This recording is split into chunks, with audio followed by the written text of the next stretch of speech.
కొంతమంది అనుకుంటారు, ఈయన దశంభాగాలకు వ్యతిరేకం అండి అనుకుంటారు. నేను దశంభాగాలకు వ్యతిరేకం కాదు, ఇస్తే ఇచ్చుకో, అది నీ ఇష్టం, కానీ ఆజ్ఞ లేదని చెప్తున్నాను.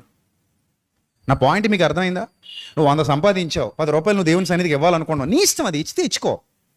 నువ్వు అలా సమర్పణ చేసుకుంటే నేనేం కాదనట్లా, ఇచ్చుకుంటే ఇచ్చుకో, కానీ నువ్వు ఖచ్చితంగా ఇవ్వాలి అని మలాకి గ్రంథంలో చెప్పినట్టుగా నూతన నిబంధనలో చెప్పడానికి వీలు లేదు. ఎందుకు లేదంటున్నానంటే ఇక్కడ కూడా కొంతమందికి తెలియాల్సింది ఉంది. అది ఏమిటంటే, వాటిని మానక వీటిని చేయవలసి ఉన్నదని యేసుప్రభువే చెప్పారు కదా. చాలామంది ఇది వాదిస్తుంటారు. శాస్త్రులు పరిసయ్యులతో మాట్లాడుతూ వాటిని మానక వీటిని చేయవలసి ఉన్నది. మీరు పుదీనా, సదాప, కొత్తిమీర వీటన్నిటిలో 10వ వంతు చెల్లించుచున్నారు, కనికరమును, న్యాయమును, దేవుని ప్రేమను విడిచిపెట్టారు, వాటిని మానక వీటిని చేయవలసి ఉన్నదని యేసుప్రభు చెప్పారు కదా. సో మరి యేసుప్రభువే చెప్పారు కదా. చదవండి ఒకసారి లేఖన భాగాన్ని. మత్తయి సువార్త 23వ అధ్యాయము 23వ వచనం చదువుదాం ఒకసారి. మత్తయి సువార్త 23వ అధ్యాయము 23వ వచనం. అయ్యో వేషధారులైన శాస్త్రులారా, పరిసయ్యులారా. ఎవరికి చెప్తున్నాడు? వేషధారులు. నెక్స్ట్ ఎవరు? శాస్త్రులు, పరిసయ్యులు. అంటే ఎవరికి, దేనికి చెందిన వాళ్ళు? క్రైస్తవులా? శాస్త్రులు, పరిసయ్యులు క్రైస్తవులా? హేరోద్తో ఏదో చెప్తాడు, హేరోదు క్రైస్తవుడా? పిలాత్తో ఏదో చెప్తాడు, పిలాతు క్రైస్తవుడా? ఇశ్రాయేలీలతో చెప్తే ఇశ్రాయేలీలు క్రైస్తవులా? వీళ్ళతో మాట్లాడేటప్పుడు దేన్ని బేస్ చేసుకుని, ఏ నిబంధన బేస్ చేసుకుని మాట్లాడాలి యేసుప్రభు?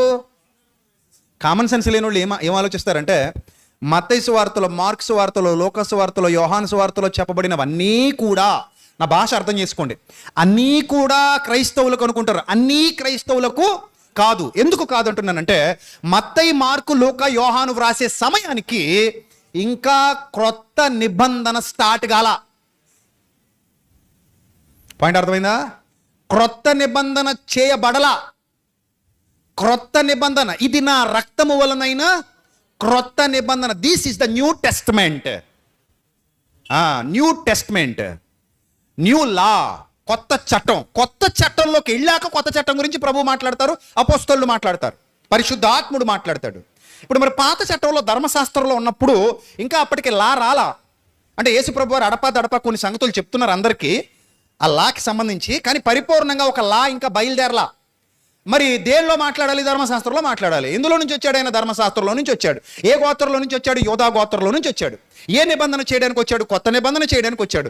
ఎవరితో చేయడానికి వచ్చాడు? సర్వమానవాళితో చేయడానికి వచ్చాడు. అందుకే మీరు సర్వలోకానికి వెళ్ళండి, సర్వ సృష్టికి సువార్త ప్రకటించండి. కానీ మత్తయి సువార్త 10వ అధ్యాయంలో ఏమంటాడో తెలుసా? మీరు నశించిన గొర్రెల యొద్దకు కనుక ఇశ్రాయేలీయుల యొద్దకు మాత్రమే వెళ్ళండి అంటాడు. ఇది పట్టుకుని చాలామంది మతోన్మాదులు ఏమంటారంటే, మీరు అందరికీ సువార్త చెప్పకూడదు, ఓన్లీ ఇశ్రాయేలీయులకి చెప్పాలంటారు. వాళ్ళకే తెలియదు. చూసారా బైబిల్ ఎంత కష్టమో? ఎంత కష్టమో తెలుసా?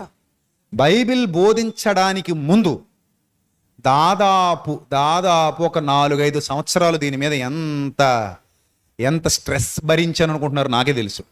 చాలాసార్లు మీకు చెప్పాను, ఇన్ని పుస్తకాలు ఉంటాయి నా దగ్గర, నోట్స్ ఇన్ని ఇప్పటికీ అలాగే ఉన్నాయి. చెదపట్టకుండా కాపాడుకుంటున్నాను జాగ్రత్తగా. కాకపోతే కలర్ మారిపోయినాయి పేపర్లు. అందులో రాసుకున్న నీలం రంగు ఇంక్ కలర్ మారిపోతుంది. ఎందుకంటే 15 years అయిపోతుంది ఆ పుస్తకాలు రాయడం మొదలుపెట్టి. ఇన్ని పుస్తకాలు ఉన్నాయి నా దగ్గర, నేను రాసుకున్న నోట్స్. అందులో నేను రాసుకున్నవి, నేను అర్థం చేసుకున్న కొన్ని తప్పులు ఉంటే దిద్దుకున్నవి కూడా ఉన్నాయి. అంటే అలా పరిశోధన చేసుకుంటూ క్రమక్రమంగా బైబిల్ చదువుకుంటూ నేర్చుకుంటూ వచ్చి నిలబడినోని నేను. అందుకని ఎప్పుడు స్వార్థపూరితంగా మాట్లాడను. ఎందుకో తెలుసా? నేను ప్రభువుకు భయపడతాను. ఈరోజు అందరిలాగా మీరు నాకు దశంభాగం తెచ్చిచ్చేయండి అంటే ఒక మొక్కలో పోయింది. కానీ ఆ చట్టంలో ఎంత క్లారిటీ ఉందో అది చెప్పాలి. నేను అది చెప్పకుండా నేను మాట్లాడకూడదు. మాట్లాడితే నేను దేవుడికి ఒకరోజు వెళ్ళి, ఎరా నువ్వు బైబిల్ సరిగా చదివాను డాడీ, నీకు అర్థమైంది డాడీ, అర్థమైనా కప్పేసావా? కప్పేసాను డాడీ.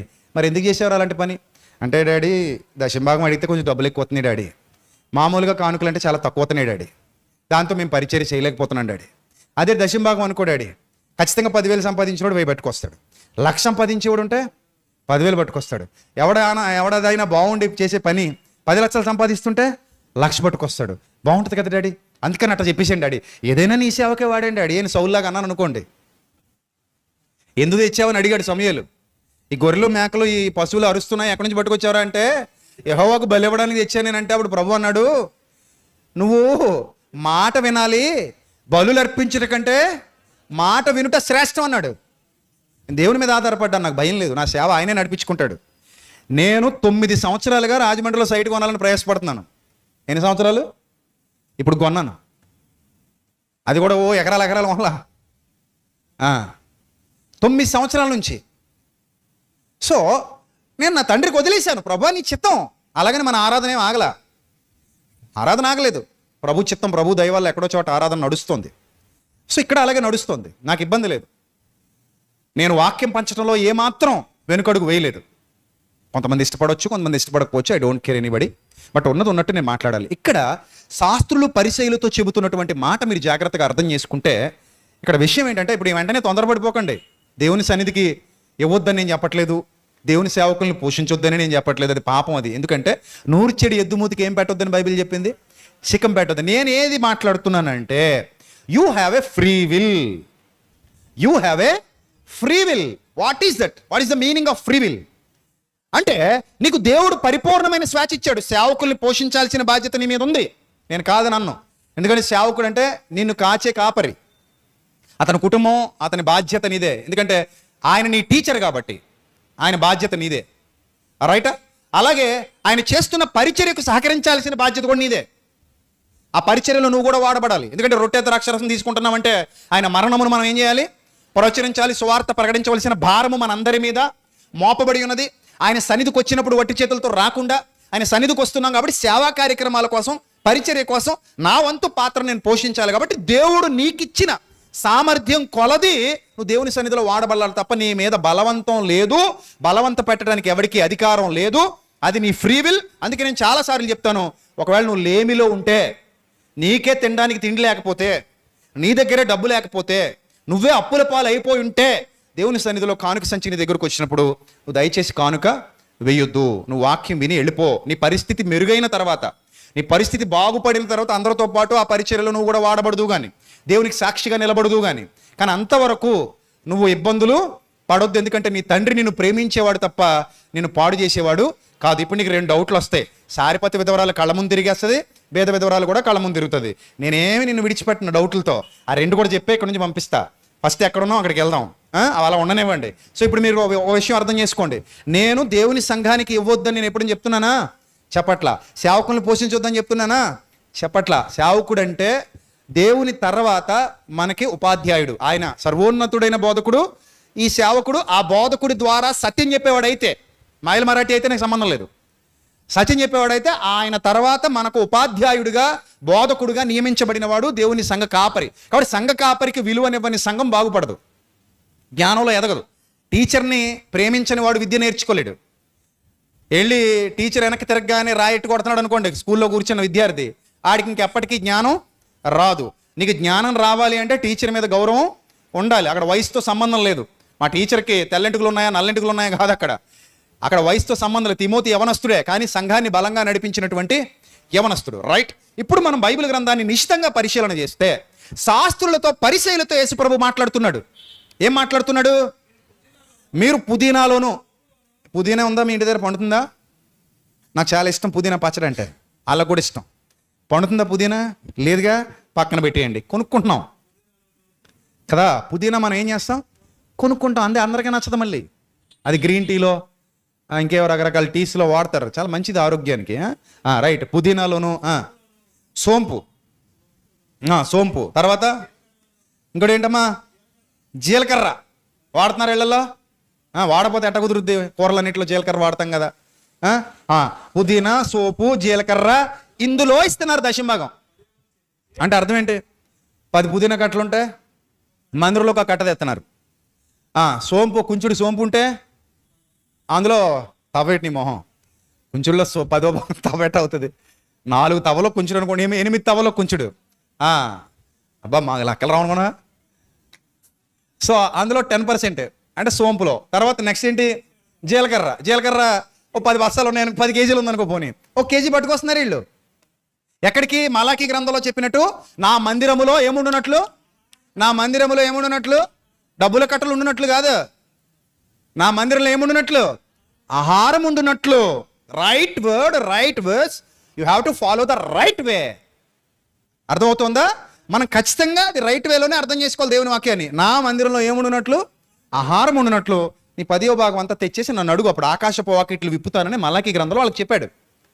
ఇప్పుడు యేసు ప్రభు శాస్త్రులకి పరిచయులకి ఏం చెప్తున్నాడంటే, శాస్త్రులారా పరిచయులారా, 10వ వంతు మీరు చెల్లించి, ఎక్కడ కొత్త నిబంధనలోనా పాత నిబంధనలోనా? అది పాత నిబంధనలో. ధర్మశాస్త్రములు అనగా పాత నిబంధనలో ప్రధానమైన విషయాలు అనగా న్యాయము, కనికరము, విశ్వాసమును విడిచిపెట్టితిరి. ఎవరికి బుద్ధి చెప్తున్నాడు? శాస్త్రులకి, పరిచయులకి. అప్పటికి ఇంకా కొత్త నిబంధన చేయలేదుగా.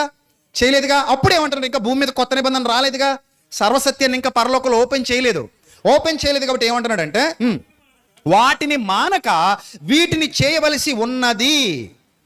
అంధులైన మార్గదర్శకులారా, దోమ లేకుండానట్లు వడియగట్టి ఒంటెను మింగువారు మీరే. వాటిని మానక వీటిని చెయ్యండి అని ఎవరితో చెప్తున్నారు ఇక్కడ? ధర్మశాస్త్రానికి బాగా కట్టుబడిన, ధర్మశాస్త్రాన్ని బాగా నేర్చుకున్న శాస్త్రులతోనూ పరిచయులతోనూ చెప్తున్నారు. అర్థమైందా? సో కాబట్టి దేవుడు క్రొత్త నిబంధన మనతో చేసిన తర్వాత ఎంత ప్రేమ గలవాడంటే, క్రొత్త నిబంధన కాడి విరగ్గొట్టింది. ఏ కాడి విరగ్గొట్టింది? ధర్మశాస్త్రం అనే కాడిని విరగ్గొట్టింది. మన పితరులు కూడా మోయలేని కాడంటది ధర్మశాస్త్రం అనే కాడి. అపోస్తుల కార్యాలు చెప్తాడు, ధర్మశాస్త్రం అనే కాడి మన పితరులు ఎవరు మోయలేని కాడి అంటారు అపోస్తులు. అంటే ధర్మశాస్త్రంలో ఒక ఆజ్ఞ తప్పిపోతే మొత్తం పోయినట్టే. ఇప్పుడు ఎక్కడైనా ఎగ్జామ్కి వెళ్ళారనుకోండి, 100 మార్కులు ఎగ్జామ్ అనుకోండి, 99 వచ్చి ఒకటి రాలేదనుకోండి, పాసా ఫెయిలా? ఇప్పుడు లోకల్లో మీరు రాసే ఎగ్జామ్స్ గురించి అడుగుతున్నా. 99 వచ్చినాయి, ఒకటి పోయింది, మీరు పాస్ అయినట్ట ఫెయిల్ అయినట్ట? పాస్ అయినట్టే. కానీ ఈ ధర్మశాస్త్రంలో అలా కాదు. 99 వచ్చి ఒకటి పోయింది అనుకోండి, మీరు ఫెయిల్ అయినట్టే. ధర్మశాస్త్రం ప్రకారంగా 100కు 100 మార్కులు రావాలి. ఎవ్వడికి రాలా, యేసుప్రభుకు తప్ప. ఎవరికి రాలా, యేసుప్రభు ఒక్కడికే వచ్చాయి. అందుకే ఆయన రక్తం ప్రపంచ మానవాళికి ఉపయోగపడింది. నా పాయింట్ అర్థం చేసుకోండి. ఇప్పుడు ఈ నిబంధనను పక్కన పెట్టి నేను సర్వలోకముతో క్రొత్త నిబంధన చేయాలనుకుంటున్నానని దేవుడు అన్నాడు. క్రొత్త నిబంధన చేయడానికి ఇష్టపడి క్రొత్త నిబంధన చేసిన తర్వాత బేదలకి చాలా ప్రాముఖ్యతనిచ్చాడు. సంఘంలో బేదలకు ఎంత ప్రాముఖ్యతనిచ్చాడంటే, బేదలను బాధింపకూడదు, బేదలను కనికరించండి. ఇక సంఘంలో డబ్బులు ఉన్న వాళ్ళు ఉంటారు, డబ్బులు లేని వాళ్ళు కూడా ఉంటారు. డబ్బులు లేని వాళ్ళను మీరు బాధ పెట్టకండి. అలా అని మీరు అందరూ పక్కపక్కన కూర్చున్నారుగా, మీరు పక్కపక్కన కూర్చున్నప్పుడు ఒకరు కాస్ట్లీ బ్రాండెడ్ బట్టలు వేసుకుని రావచ్చు, ఒకళ్ళు సాదా సీదా బట్టలు వేసుకుని రావచ్చు, ఒకళ్ళు మంచి చీర కట్టుకుని పట్టు చీర కట్టుకుని రావచ్చు, ఒకళ్ళు సాదా సీదా కాటన్ చీర 100 రూపాయల చీర కట్టుకుని రావచ్చు, ఒకళ్ళు మంచిగా ఆభరణాలు వేసుకుని రావచ్చు, ఒకళ్ళ దగ్గర ఏవీ లేదు కాబట్టి వాళ్ళు వట్టిగా రావచ్చు. మీరు మీ పక్కన ఉన్న వాళ్ళను చూసి, ఈమె నాకంటే తక్కువ స్థాయిది, లేదా నాకంటే తక్కువ రేటు చీర కట్టింది, డ్రెస్ వేసింది, ఈమె దగ్గర ఏమీ లేవు కాబట్టి ఈమె పక్కన నేను కూర్చోను, ఇదిగో నువ్వు లేచి ఆ బయట ఎక్కడైనా కూర్చో, మేము ఇక్కడ కూర్చుంటాం, మేము అగ్రపేటాల్లో ఉంటాం, నీ సామాన్యుడు కాబట్టి సామాన్యంగా ఉండు అని అనడానికి క్రొత్త నిబంధన అవకాశం ఇవ్వలేదు. కానీ మన దౌర్భాగ్యం ఏంటంటే, మన దురదృష్టం ఏంటంటే, క్రైస్తవ్యంలో జరుగుతున్న చండాలం ఏంటంటే, విఐపి సీట్లు వేసాం. సభలకు వెళ్ళి చూడండి, కొంతమంది పేర్లు నేను చెప్పను కానీ కొన్ని సభలకు వెళ్ళండి, అక్కడ ఏ సీట్లు ఉంటాయి తెలుసా? VIP. What is the meaning of VIP? Very important person. అంటే అతడు మా సంఘంలో మాకు వెరీ ఇంపార్టెంట్. మరి ఈమె తుతు మంత్రం, కూరలో కరేపాకు, పక్కన పడేయండి. మరి అతను వేస్ట్ క్యాండిడేట్, పక్కన పడేయండి. మరి వీళ్ళు విఐపిస్ కాబట్టి స్పెషల్ చైర్స్లో కూర్చోవాలి వీళ్ళు. అంటే వీళ్ళు ఎక్కువ కానుక ఇచ్చారు, 1,00,000 రూపాయలు ఇచ్చారు, 10 లక్షలు ఇచ్చారు. వీళ్ళు ఈ మీటింగ్ కోసం బాగా ఎక్కువ డబ్బులు ఖర్చు పెట్టారు కాబట్టి మీ అందరు ఇక్కడ ఉండండి. వీళ్ళు 25,000 ఎట్టి పాస్ కొన్నారు. పాసులు కూడా కొనాలి మనం థియేటర్లో కొన్నట్టు. థియేటర్లో నా చిన్నప్పుడు చూసేవాడిని. నేల టికెట్, రెండోది బెంచి, మూడోది కుర్చీ, నాలుగోది బాల్కనీ. చిన్నప్పుడు మనందరం నేల టికెట్ బ్యాచ్. ఎందుకంటే ఇంట్లో డబ్బులు ఇచ్చేవాళ్ళు కాదు కాబట్టి అప్పట్లో టికెట్ 2 రూపాయలు అంత ఉండేది, రూపాయో. మా చిన్నతనంలో, బాగా చిన్నతనంలో ఇంకా మా టూరింగ్ టాకీసులు ఉండేవి. ఆ రూపాయి పట్టుకెళ్ళిపోతే మాకు సినిమా వేసేసేవాడు. ఇది నిజం. ఇది నాకు బాగా గుర్తు. నా చిన్నతనంలో ఆ రూపాయితో చాలా సినిమాలు చూశాను నేను. ఆ రూపాయి పట్టుకుపోయి, అంటే రూపాయికే నేల టికెట్ వచ్చేసేది. బాల్కనీలో కూర్చోవాలంటే అమ్మో 5 రూపాయలు ఉండాలి, మన దగ్గర అంత డబ్బు లేదు. అప్పట్లో 5 రూపాయలు అంటే గగనం. ఇంట్లో రూపాయి ఇవ్వడమే పాకెట్ మనీ గగనం మాకు. ఇప్పుడు రూపాయి ఇచ్చి చూడండి పిల్లలకి, ఇసురు కొడతారు. నిజం. ఇప్పుడు రూపాయి విలువ పిల్లల దగ్గర కూడా పడిపోయింది, కర్మ. సో అప్పట్లో మరి రూపాయి అంటే అంత గొప్పది మాకు. ఆ రూపాయి తీసుకుని వెళ్ళిపోయేవాళ్ళం. పండగ ఆ రూపాయికి 20 గొట్టాలు వచ్చి 5 పైసలు ఒక్కొక్క గొట్టవను, అంటే ఏళ్ళు తగిలించుకుని తింటా పోవడమే స్కూల్కి. అది చిన్నప్పుడు పరిస్థితి. సో అలాగా సంఘంలో కూడా టికెట్లు పెట్టాం. నువ్వు ఎక్కడ కూర్చో ఆడక్కడ కూర్చుంటాడు. అందుకే యాకోబు పత్రికలు అంటాడు, ఒరే దౌర్భాగ్యుడా, చూడండి ఎంత స్ట్రైట్గా ఉంటుందో కొత్త నిబంధన. కొత్త నిబంధన ఎంత స్ట్రైట్గా ఉంటుందంటే యాకోబు పత్రిక చదువుదాం ఒకసారి. 2వ అధ్యాయం, యాకోబు పత్రిక 2వ అధ్యాయము 2వ వచనం. ఏలైనగా బంగారు ఉంగరం పెట్టుకొని కాస్ట్లీ బట్టలు, బ్రాండెడ్ బట్టలు వేసుకొని ఒకడు మీ సమాజ మందిరంలోనికి వచ్చినప్పుడు మురికి బట్టలు కట్టుకున్న దరిద్రుడు లోపలికి వచ్చిన ఎడల మీరు ప్రశస్త వస్త్రములు ధరించుకునే వాడిని చూచి సన్మానించి నువ్వు ఇక్కడ మంచి స్థలం మందు కూర్చుండమని చెప్పి ఆ దరిద్రునితో నువ్వు అక్కడ నిలువుము, లేక ఇక్కడ నా పాదపేటల కంటే చెప్పులు పెట్టుకునే చోట దిగువన కూర్చుండమని చెప్పిన ఎడల మీ మనస్సులో భేదములు పెట్టుకుని మీరు దురాలోచనతో విమర్శ చేసిన వారు అగుదురు కారా అన్నాడు. సంఘంలో మారు మనసు పొందిన విశ్వాసులందరూ క్రీస్తుకు సమానమే. డబ్బులు ఉన్నాయా డబ్బులు లేవా అనేవి చూడ్డా ఆయన. నా పాయింట్ అర్థమైందా? ఇక్కడ మీరు ఏ కులం, ఏ గోత్రం, ఏ జాతి, ఏ ప్రాంతం, ఏ వర్గం, ఏ ఉట్లు, ఏం చుట్లు, ఎంత పెట్టుబడి ఉంది మీ దగ్గర, మీకు ఎన్ని ఆస్తులు ఉన్నాయి, ఎంత బంగారం ఉంది, ఎంత వెండి ఉంది, ఎంత చదివావు, ఎంత పెద్ద ఉద్యోగం చేస్తున్నావు, నథింగ్. ఇదేది ఇక్కడ పనికిరాదు. ఇక్కడ అందరం సమానంగా కూర్చుంటాం. ఇక్కడ ఎవరికి స్పెషల్ కుర్చీలు ఉండవు. అందరం ఒకే చోట కలిసిమెలిసి కూర్చుంటాం. ఎందుకంటే ఒకానొక దినాన నీ భక్తి జీవితంతో పరలోకాన్ని లాజరు వలె సంపాదిస్తే, ధనవంతుడుగా నువ్వు కూడా మంచి భక్తి కలిగి పరలోకానికి పోతే అక్కడ మీ ఇద్దరికి సమానమే తప్ప ఒకటి పెద్ద బిల్డింగ్ ఒకటి చిన్న బిల్డింగ్ ఎవడో చెప్పినట్టు. అది కూడా గాలి మాటే. శుభవార్త టీవీలో చెప్పాడు ఒక మహానుభావుడు. అక్కడంట పెద్ద పెద్ద బిల్డింగులు కొంతమందికి ఉన్నాయంట, పూరుగుడుసులు కొంతమందికి ఉన్నాయంట. నమస్కారం రా నాయన, నువ్వు ఉండాలి ఇంకా సర్వం తగలేయడానికి. అలా ఉండవక్కడ. దేవుడు పక్షపాతము లేనివాడు. నువ్వు నేను మనందరం ఒకటే ఆయన దృష్టికి. ఏమండి, దేవుడు పక్షపాతం చూపిస్తే మనం దేవుడు అని అంటాం ఆయన్ని? అనగలమా? అమ్మ పక్షపాతం చూపిస్తేనే బిడ్డలు తట్టుకోలేరు. అక్కకి ఎక్కువ చెల్లికి తక్కువ ఇస్తే అమ్మ, ఈ అక్క చెల్లెలు కొట్టు సావరు. అన్నయ్యకి ఎక్కువ తమ్ముడికి తక్కువ ఇస్తే తండ్రి ఇంపార్టెన్స్ ఆస్తులు కాదు కొట్టు సావరు వీళ్ళు. నువ్వేరా నా బిడ్డవే, నా పరువు నిలబెడుతున్నావు రైడ్ ఎదవరా అన్నాడు అనుకో, ఇంకా అక్కడి నుంచి ద్వేషం పెరిగిపోద్ది. సొంత తమ్ముడైనా, సొంత అన్నయ్య అయినా, సొంత అక్కైనా, సొంత చెల్లి అయినా. సో కాబట్టి తండ్రి అలా ఉంటేనే తట్టుకోలేని పిల్లలు, ఆ తండ్రిని తండ్రిగా గుర్తించని పిల్లలు, తల్లి అలా ఉంటేనే తట్టుకోలేని పిల్లలు, ఆ తల్లిని తల్లిగా గుర్తించని పిల్లలు, దేవుడు అలా ఉంటే పక్షపాతం చూపిస్తే దేవుడిని ఎలా మనం తండ్రి అనగలం? కాబట్టి తండ్రికి పక్షపాతం లేదు. నిత్యజీవం అందరికీ సమానంగా ఇస్తాడు ఆయన.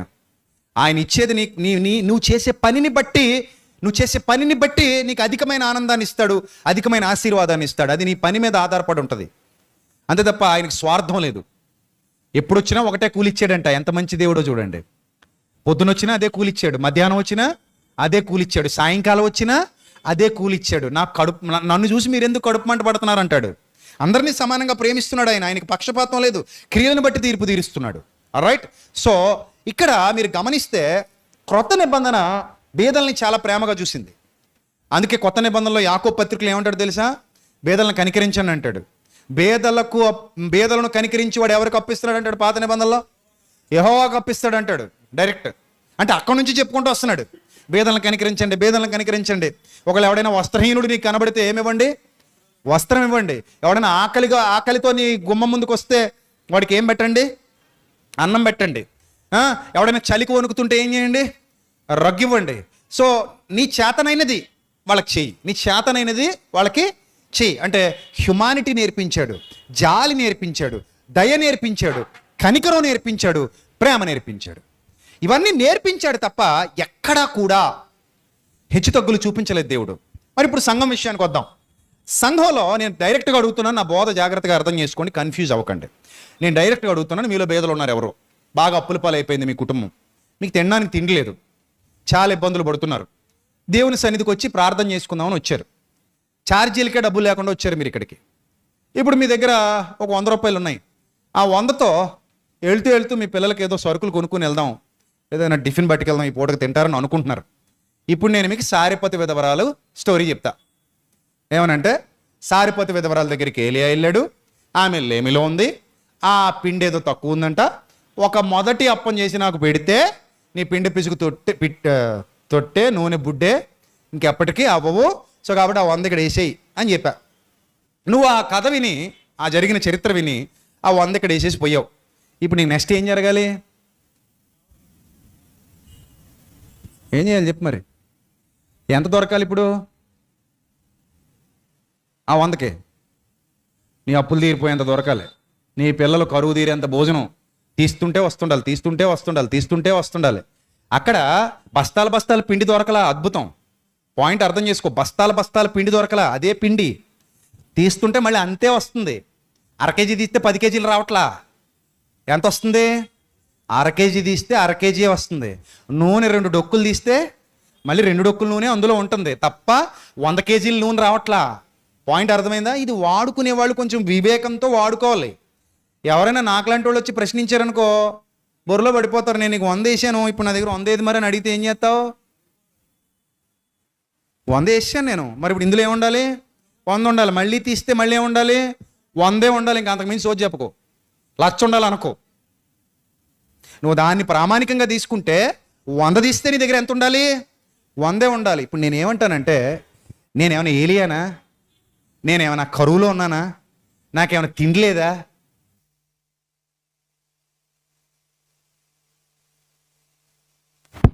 రైట్, నేనేమైనా ఆకలితో వచ్చానా నీ దగ్గరికి? నేను ఏలియానా? ఫస్ట్ నాకు చెప్పు. ఇక్కడ ఏమైనా కరువు నడుస్తుందా? 3 ఏళ్ళు కరువు ఉందా ఇక్కడ? ఏమైనా లేదుగా. నాకు తిండి ఉందా? బట్టలు ఉన్నాయా? అన్నీ బాగున్నాయా? బాగున్నాయి. ఇప్పుడు మిమ్మల్ని అడుగుతున్నాను, మీ అందరూ ఒకే ఫైనాన్షియల్ స్టేటస్ కలిగి ఉన్నారా? మీరందరూ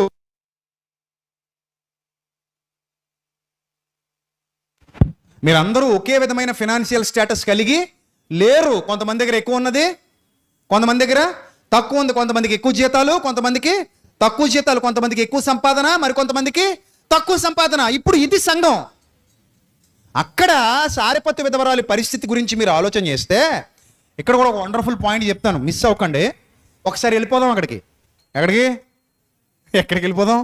అది ఎక్కడికంటే వేరే దేశం కాదు, సారెపత్తు విధవరాల దగ్గరికి వెళ్దాం. రాజుల మొదటి గ్రంథం 17వ అధ్యాయం 8వ వచనం.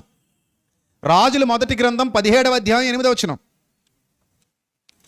రాజుల మొదటి గ్రంథం 17వ అధ్యాయము 8వ వచనం.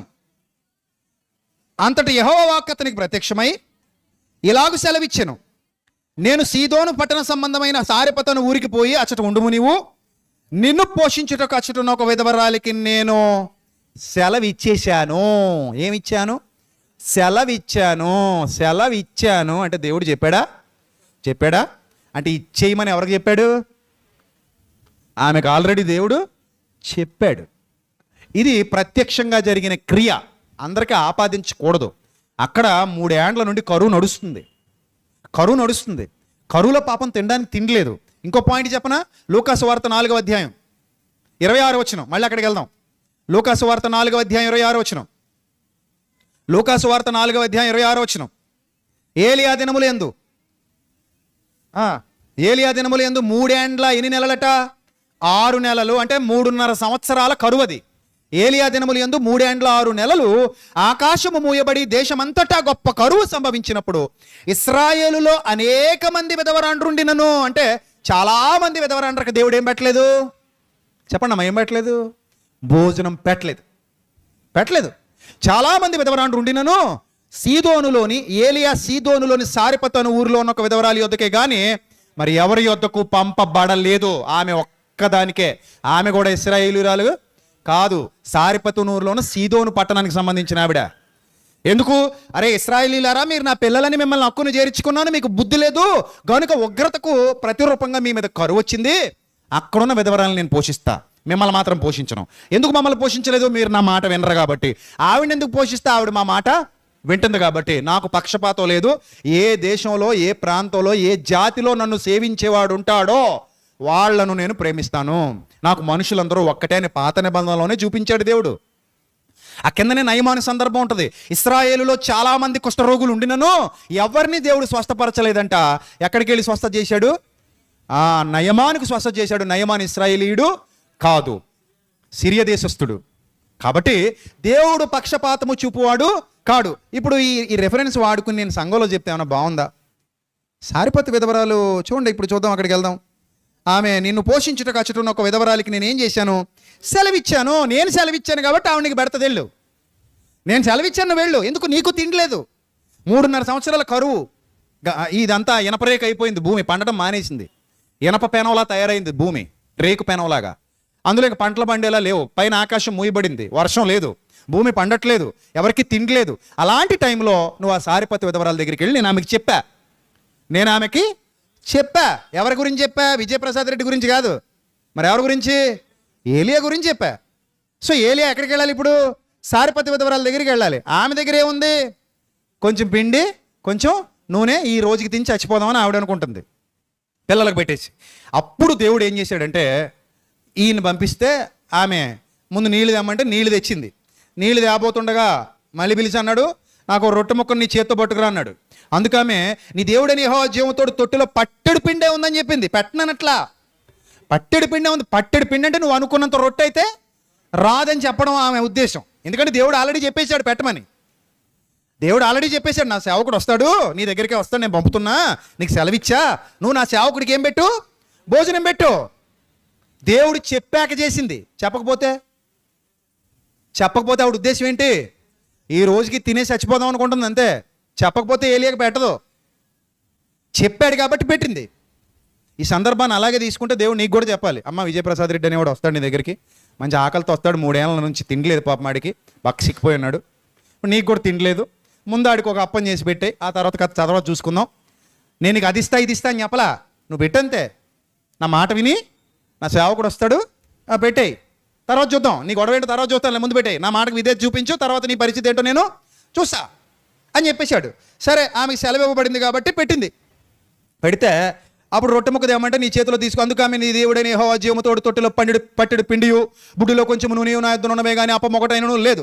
మేము చావక ముందు నేను ఇంటికి పోయి వాటిని నాకును నా బిడ్డకు సిద్ధం చేసుకోవాలని కొన్ని పొలలు ఏరుకోవడానికి వచ్చాను. అప్పుడు ఏలియా ఆమెతో ఇట్లనను, భయపడొద్దు, పోయి నీవు చెప్పినట్లు చేయము, అయితే అందులో నాకు ఒక చిన్న అప్పం చేయమన్నాడు. చిన్నదంటే ఎంత, ఉన్నదే పట్టెడు, మళ్ళీ అందులో ఎంతంట, చిన్నదంట, ఆ పట్టెడులో మళ్ళీ చిన్నది, ఓ చిన్న అప్పం చేయి, అందులోదే కొంచెం సెపరేట్ చేసి ఎంత వస్తే అంత. అట్టు ఎంత సైజు ఉండాలి, రాజ్యాంగంలో కొలతలు ఉన్నాయేటి, చపాతీ సైజు ఎంత ఉండాలి అన్నాను అనుకోండి, మా ఆవిడ కూడా చేస్తుంటే చపాతీలు చాలా తెలివైంది, ఇంతంత ఉంటాయి. అంటే ఇంతంత ఎందుకు ఉంటాయంటే ఎక్కువ తినం, 4 తినేసరికి ఒకటి తిన్నట్టు లెక్క, అదో రకం డైటింగు, అంతే కదా మరి. ఇంతంతే ఉంటాయి, చాలా చిన్నవి. ఆ చిన్నదాంతో 4 తినేసరికి ఏమైపోద్ది, అమ్మో 4 తినేసామా అన్న ఫీలింగ్ ఉంటుంది, కానీ పిండి మొత్తం కలిపితే ఇంత శాతం తీసుకునేవాడికి ఒకటే అవుతుంది. మొన్న ఎక్కడికో వెళ్ళాను, అదేదో పూరి అంట, అదేదో పూరి చెప్పాడు, దాని పూరి పేరు ఊరంత ఉంది అది, పెద్ద పూరి, ఎవరు తింటారా నాయన ఇది అనుకున్నాను. అంత పెద్ద పూరీలు వేస్తున్నారు. ఒక చోట ఎక్కడో నార్త్ సైడ్ పెద్ద చపాతీ వేసాడు, గంగాళం అంత ఉంది అది, అంటే తినేస్తారన్నమాట ఇవన్నీ. సో కాబట్టి అప్పానికి, పిండికి, చపాతీకి, పరోటాకి సైజు మనం నిర్ణయించేది లేదు. ఇళ్లలో కూడా కొంతమంది ఇడ్లీలు వేసుకుంటారు, కొంతమంది ఇడ్లీలు ఇంత ఉంటాయి, సిటీ ఇడ్లీలు, కొంతమంది ఎంత ఉంటాయి, కొంతమంది ఏకంగా ఎంత ఉంటాయి ఇడ్లీలు, అది ఆవిరికూడం. అలాంటి 4 తినేసే మహానుభావులు ఉన్నారు, అది పొట్టగా తొట్టి. సో కాబట్టి అందులో లెక్కలు ఏమి లేవు. కాబట్టి ఈయన ఏమంటున్నాడంటే, ఒక చిన్నది పట్టరా, అందులోంచి ఏం పట్టరా, చిన్నది చేసి నాకు పట్టరా అన్నాడు. సరే ఈవిడ వెళ్ళింది, ఆ చిన్నది ఎంతో తెచ్చింది, మొత్తం మీద సైజ్ తెచ్చిన తర్వాత అన్నాడు, ఈసారి వెళ్ళి నీకు నీ బిడ్డకు అప్పాలు చేసుకో, భూమి మీద యెహోవా వర్షం కురిపించు వరకు. ఎప్పటి వరకు, వర్షం పడేంత వరకు మాత్రమే, తర్వాత లేదు. ఏదో మీరు లైఫ్ లాంగ్ అదేదో అమృత భాండాగారం లాగా, ఏదో అల్లావుద్దీన్ అద్భుత దీపం లాగా ఇలా పామతేసాలు, అందులోంచి రొట్టెలు వచ్చేసేయి, పామతేసాలు ఇంకేదో వచ్చి అని అనుకోకండి. అదేమి నిత్యము ఇచ్చేటువంటిది కాదు, అక్షయ పాత్ర కాదు, అది అక్షయ పాత్ర కాదు. కేవలం వర్షం కురిసేంత వరకు పిండి అయిపోలేదు, వర్షం కురిసేంత వరకు నూనె అయిపోలేదు, అంతవరకు దేవుడు ఆమెకు అవకాశం ఇచ్చాడు. ఆ ఒక్క విధవరాలికే మళ్ళీ ఇంకో పాయింట్ చెప్పనా, ఈమె వర్క్ మాత్రమే వాడుకుంటుంది. నేను హోటలెట్టుకుంటానంటే రాదు అందులోంచి. ప్రభా మంచి టైం ప్రభా, కరువు నడుస్తుంది, అస్సలు పరిస్థితి భయంకరంగా ఉంది, నేను ఒక సారిపతు హోటల్ సెంటర్ అని చెప్పేసి ఓపెన్ చేస్తా, ఇంకా రేపటి నుంచి అప్పాల మీద అప్పాలు కొడతానే ఉంటా, అక్షయ పాత్రలో తెస్తానే ఉంటా, డబ్బులు ఎక్కడతానే ఉంటా అంటే దేవుడు అవకాశం ఇవ్వలేదు ఆవిడికి. ఏమన్నాడంటే, నువ్వు నీ పిల్లలు కడుపు నిండా తినండి, ఎందుకంటే నువ్వు నా మాటకు విధేయత చూపించి నా సేవకుని పోషించావు, నేను పంపించాను, నా మాటకు విధేయత చూపించి నా సేవకుని పోషించావు కాబట్టి నీకు పెడతా. అర్థమైందా? ఇప్పుడు ఈ పాయింట్ తీసుకొచ్చి మీకు ఆపాదించుకుంటాం అంటే కుదరదు. ఒకవేళ మీ జీవితంలో కరువు ఉందేమో, మీ జీవితంలో కష్టాలు ఉన్నాయేమో, మీ జీవితంలో కన్నీళ్ళు ఉన్నాయేమో, ప్రార్థన చేయండి. ప్రభువా నాకు ఆర్థిక ఇబ్బందులు ఉన్నాయి, నేను అప్పుల్లో ఉన్నాను, లేకపోతే నా సమస్యలు ఉన్నాయి, నా జీవితంలో కొన్ని తప్పులు చేశాను కాబట్టి ఇబ్బందులు పడుతున్నాను, తప్పులు చేశాను కాబట్టి బాధ్యతారాహిత్యంగా వ్యవహరించాను కాబట్టి ఇబ్బందులు పడుతున్నాను, లేదా నమ్మి ఎవరికో ఇచ్చాను, వాళ్ళు నాకు గండి కొట్టారు, లేకపోతే నేను ఏదో ఊహించి వ్యాపారం పెట్టాను, అందులో నష్టపోయాను. ఇలాంటి రకరకాల ఆర్థిక ఇబ్బందులు ఒకవేళ మీ జీవితంలో ఉంటే ఉండొచ్చు. అలాంటి సందర్భంలో ప్రభువా ఎవడోడికి అనబెట్టేస్తాను, నువ్వు ఎవడో నా దగ్గర పంపి, నాకు కూడా అలాంటి అక్షయ పాత్ర ఏమైనా ఉంటే ఇచ్చేయి అని మాత్రం అడగండి. అర్థమైందా? అదొక స్పెషల్ సందర్భం చరిత్రలో జరిగింది, అంతే, అక్కడతో అయిపోయింది. ఇప్పుడు నువ్వు ప్రభు మీద ఆధారపడితే ఏదో ఒక మార్గం తెరుస్తాడు, ఏదో ఒక ద్వారం తెరుస్తాడు. ఆయన నిన్ను విడువడు, ఎడబాడు. అది నీ విశ్వాస సంబంధమైనది. మొదట మాత్రం నువ్వు ఆయన నీతిని, రాజ్యాన్ని వెతకాలి. అది లేకుండా నీకేది రాదు. మొదట ఆయన నీతిని, ఆయన రాజ్యాన్ని వెతికి సత్యంలో నిలబడు, సత్యం కోసం నిలబడు. అప్పుడు ఇందాక బ్రదర్ చదివాడు, ప్రార్థనకు ముందే చదివాడు ప్రసాద్ బాబు గారు, ఏంటది? నా యందు మీరును మీ యందు నా మాటలను నిలిచి ఉండిన ఎడల, that is the rule. Rule is rule for all. నా యందు మీరు మీ యందు నా మాటలు నిలిచి ఉండిన ఎడల, అప్పుడు మీకు ఏది ఇష్టమో అడగండి, I will give you. So అలా లేకుండా అడగడం మాత్రం అడుగుతాం, నా యందు మీరు ఉండరు, మీ యందు నా మాటలు ఉండవు, ఉండవు, అడగడం మాత్రం అడుగుతాం అంటే మీరు ఏం రిసీవ్ చేసుకోలేరు, ఆయన దగ్గర నుంచి ఏం పొందుకోలేరు. సో కాబట్టి ఈ వాక్య ప్రకారం క్రొత్త నిబంధనలో ఆపాదించి మీరు లేమిలో ఉన్నా సరే ఇచ్చేయండి అంటే చాలా నష్టపోతారు. వద్దాలే, ఇవ్వకండి. ఎందుకు ఇవ్వద్దంటున్నాను తెలుసా? నేను ఎందుకు ఇంత ధైర్యంగా మీరు ఇవ్వకండి, లేమిలో ఉంటే దేవుని సంఘంలో మీరు బాగుపడ్డాక ఇవ్వండి. నా బోధ అర్థం, మీరు బాగుపడ్డాక ఇవ్వండి, మీరు కలిమిలోకి వచ్చాక ఇవ్వండి. మీకు ఇవ్వగలిగే సామర్థ్యం ఉందా, దేవుడు మిమ్మల్ని అలా దీవించాడా, ఇవ్వండి. అప్పుడు ఇవ్వకపోతే తప్పు, అననీ చెప్పేలాగా అది తప్పు. అంతేగాని అప్పుల్లో ఉండగా దశంభాగాలు ఇవ్వండి, అప్పుల్లో ఉండగా సంఘానికి ఇవ్వండి, అప్పుల్లో ఉండగా దేవుని పని చేయండి, ఎవడు చెప్పినా ఆడు చేసేది తప్పే. 1,00,000 మంది ముందు నిలబడైనా నేను మాట్లాడడానికి రెడీ.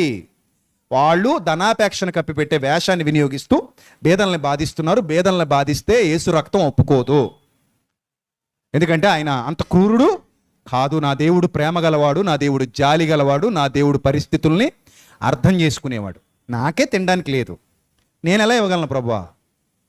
నాకే తినడానికి లేదు ప్రభువా, నా పరిస్థితి అగమ్య గోచరంగా ఉంది, నేను ఎలాగ ఇవ్వగలను? పోనీ అవతలని వ్యక్తి ఏమైనా అడుక్కు తింటున్నాడా చెప్పు, నేను పస్తుండిస్తాను, దానికి నేను సిద్ధం. ఇప్పుడు విజయప్రసాద్ రెడ్డి అనేవాడు తిండికి దిక్కానా లేక లాజర్లాగా రాజమండ్రి రోడ్డు మీద పడిపోయి ఒళ్ళంతా కురుపులు వచ్చేసి, ఆ వైద్యానికి కూడా డబ్బులు లేక, బట్టలు లేక, అడుక్కు తినే పరిస్థితిలో ఒకవేళ నేను ఉంటే, నీ కంటబడితే, అయ్యో ఇతడు నా బోధకుడు, నా కోసం చాలా శ్రమించాడు, చక్కటి విషయాలు నాకు నేర్పించాడు, నా కోసం చక్కటి పరిచర్య చేశాడు, నా సేవకుడు ఇతను, తినడానికి తిండి లేకుండా ఉన్నాడు కదా అని నీకు ఏమైనా జాలి కలిగితే, అప్పుడు నువ్వు కూడా నాలాంటి దుఃఖకరమైన పరిస్థితిలో ఉన్నా కూడా నాకంటే కొంచెం బెటర్గా ఉంటే అప్పుడు తెచ్చి నాకు భోజనం పెట్టు. అది నీకు ధన్యతే, అది నీకు ధన్యతే. ఎందుకు? నీ లేమిలో కూడా నువ్వు నన్ను ఏం చేశావు? ప్రేమించావు. ఎందుకంటే నీకంటే నేను ఇంకా లేమిలో ఉన్నాను కాబట్టి. నేను బాగున్నప్పుడు పేదల దగ్గర దోచుకోవడం ఏంటండి? నేను బాగున్నప్పుడు బేదలను బాధ పెట్టడం ఏంటి? అది సేవకుల లక్షణం ఎలా అవుతుంది? అరే కామన్ సెన్స్ లేదా? హిందువుల గుళ్ళు ఉన్నాయి, తిరుపతి, అన్నవరం, ఇంకేవేవో గుళ్ళు ఉన్నాయి, అక్కడేం బలవంతం లేదే, ఎవరికి నచ్చింది వాళ్ళు వేస్తారు అక్కడికి వెళ్ళి ఆ ఉండిలో.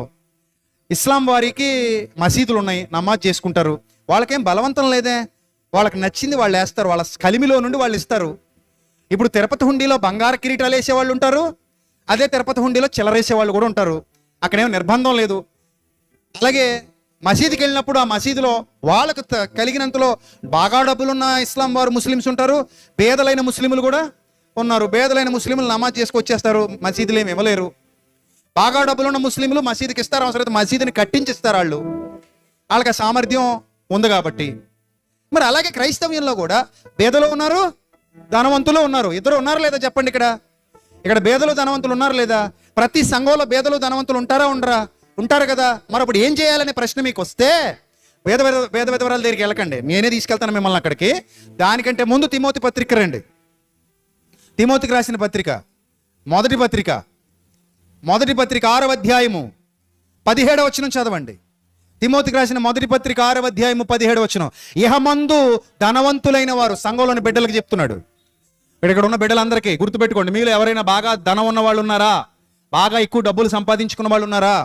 మీలో ధనవంతులైన వారు గర్వంతో ఉండకండి. ఫస్ట్ పాయింట్ అర్థమైందా? గర్వం ఉండకూడదు. ఎందుకంటే డబ్బు శాశ్వతం కాదు. ఈ రోజు ఉంటుంది, రేపు పోతే. నీ ప్రాణమే శాశ్వతం కాదు, నీ డబ్బు లెక్క. నీ ప్రాణమే శాశ్వతం కాదు. కనుక ఇహమందు ధనవంతులైన వారు గర్విష్ఠులు కాక, అస్థిరమైన ధనమునందు నమ్మిక ఉంచక, సుఖముగా అనుభవించుటకు సమస్తమును మనకు ధారాళముగా దయచే దేవుని యందే నమ్మిక ఉంచుటని ఆజ్ఞాపించు.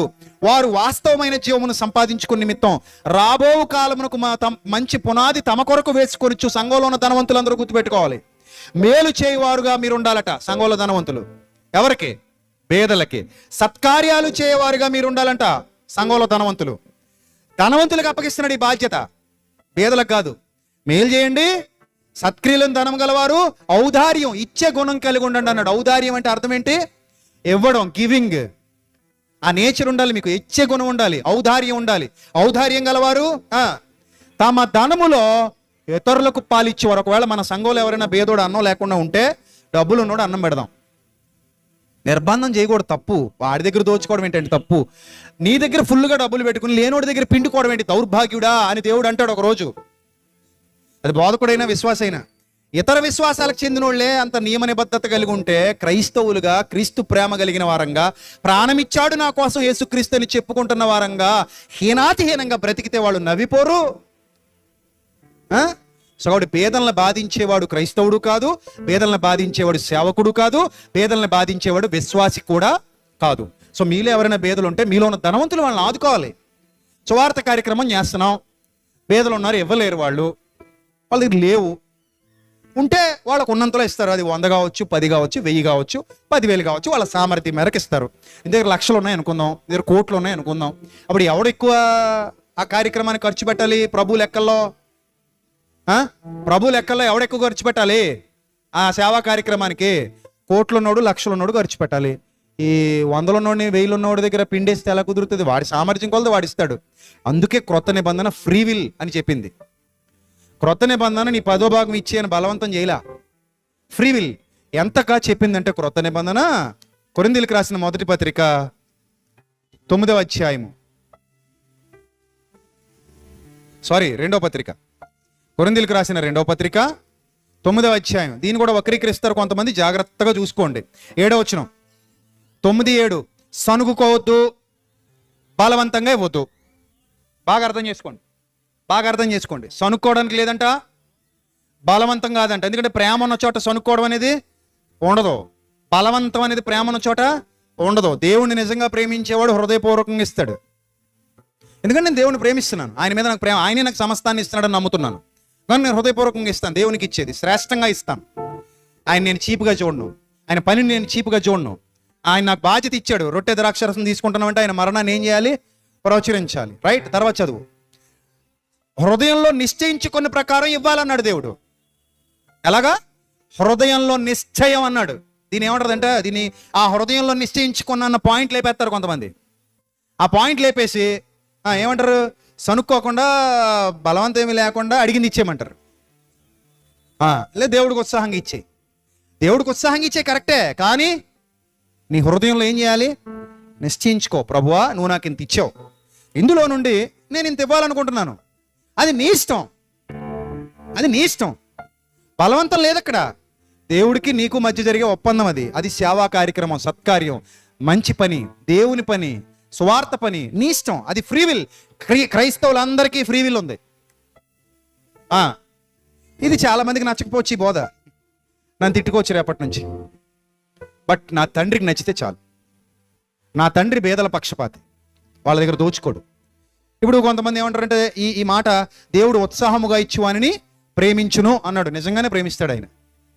2వ పాయింట్, దేవుడు ఎవరికి అన్యాయం చేసేవాడు కాదు. నువ్వు మంచి మనసుతో చేసిన ఏ పనికైనా మంచి ఫలితాన్ని పొందుకుంటావు. ఎందుకంటే నువ్వు ఏం విత్తావో ఆ పంటనే కోసుకుంటావు. ప్రభువును బట్టి మీరు చూపిన ప్రేమను మరుచుటకు దేవుడు అన్యాయస్తుడు కాడు. నువ్వు చేసిన దానికి రెట్టింపు ప్రతిఫలాన్ని నీకు ఇవ్వగలవాడు ఆయన. కానీ ఇందులో బలవంతం లేదు. ఎవరిని బలవంత పెట్టి దోచుకోకూడదు, ఎవరి మీద బలవంతంగా రుద్దకూడదు. వాళ్ళకు వదిలేయాలి. అమ్మ నీకు వదిలేసావు, నీ ఇష్టం, నీకు ఇష్టమైతే చెయ్యి, ఇష్టం లేకపోతే మానే అని చెప్పాలి తప్ప నువ్వు ఇస్తావా చెత్తావా అని పేకపట్టుకోకూడదు. నా వ్యాపారం ఏంటిది? పరిచర్య ఇది. ఎవరిని బలవంతం చేయకూడదు. మళ్ళీ కొంతమంది మూర్ఖులు మాట్లాడుతూ అంటారు, మాకెవరో హాస్పిటల్లో ఖర్చు పెట్టుకుంటారు. దిక్కుమాలి దరిద్ర బోధ. మాకెవరో ఎక్కడ ఖర్చు పెట్టుకుంటారంటారు? హాస్పిటల్లో ఖర్చు. ఏంటి అసలు అది? జాలి దయ ఉండదా? అంటే నీకు ఇవ్వకపోతే ఇంకా హాస్పిటల్కి పోవాలని చెప్పిస్తున్నావా? తప్పు కదూ? తప్ప కాదా? తప్పే. బాధ్యత మర్చిపోయిన క్రైస్తవులు ఉన్నారు, బాధ్యత మర్చిపోయిన సేవకులు ఉన్నారు. మీరు బాధ్యత మర్చిపోద్దు, వాళ్ళు బాధ్యత మర్చిపోద్దు. నీ కలిమిలో దేవుని సంఘానికి ఇవ్వు, నీ సంపాదనలో నుండి దేవుని సంఘాన్ని నడిపించడానికి కష్టపడు, ఆ పరిచర్యను ప్రోత్సహించు. ప్రతి చోట జరుగుతున్నది అదే. అలా ఉండాలి, కానీ పీడించుకు తినకూడదు. మనం ఎవరిని బాధ పెట్టకూడదు, ఎవరిని వాళ్ళు గిల్ట్ ఫీల్ అవ్వకూడదు. ఇప్పుడు భేద విధవరాల దగ్గరికి వెళ్దాం. ఇది అర్థమైందిగా పాయింట్. ప్రతివాడు హృదయములో నిశ్చయించుకొనిన ప్రకారము దేవునికి ఏం చేయాలి? ఇవ్వాలి. వారం వారం దేవుని సన్నిధికి వచ్చినప్పుడు, ప్రభువా నేను ఇంత నిశ్చయించుకున్నాను, నా సంపాదన నువ్వు ఇచ్చిందే కనుక నా సంపాదనలో నుండి నీ సేవ కొరకు నేను ఇదిగో సమర్పిస్తున్నాను.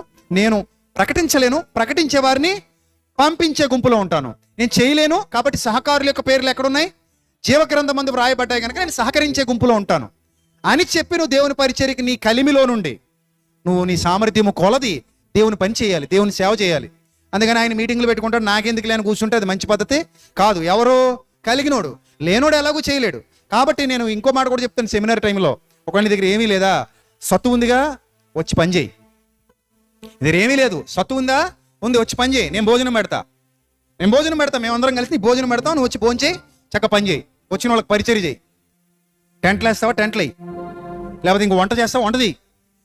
నీళ్ళు సరఫరా చేస్తావా, చెయ్యి. ఇంకేమైనా పని చేస్తావా, చెయ్యి.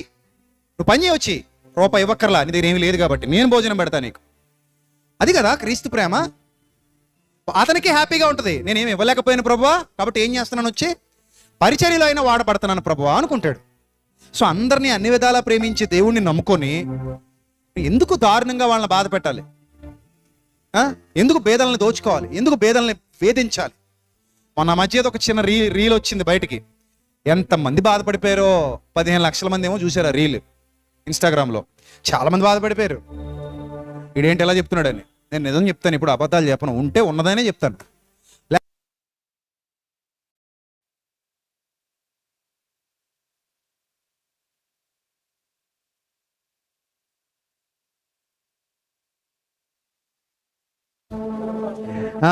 ఏ కాలంలో జరుగుతున్న సంఘటన? ధర్మశాస్త్ర కాలంలో జరుగుతున్న సంఘటన. ఇంతకీ ఎక్కడ జరుగుతుంది కానుకలు వేసే పని? 21:1 కానుక పెట్టెలో తమ కానుకలు వేయిచున్న ధనవంతులను ఆయన పారచూచెను. ఇది దేవుని క్రీస్తు సంఘమా? 21వ అధ్యాయం 1వ వచనంలో ఉన్నది క్రైస్తవ సంఘమా? నా ప్రశ్న. క్రైస్తవ సంఘమా?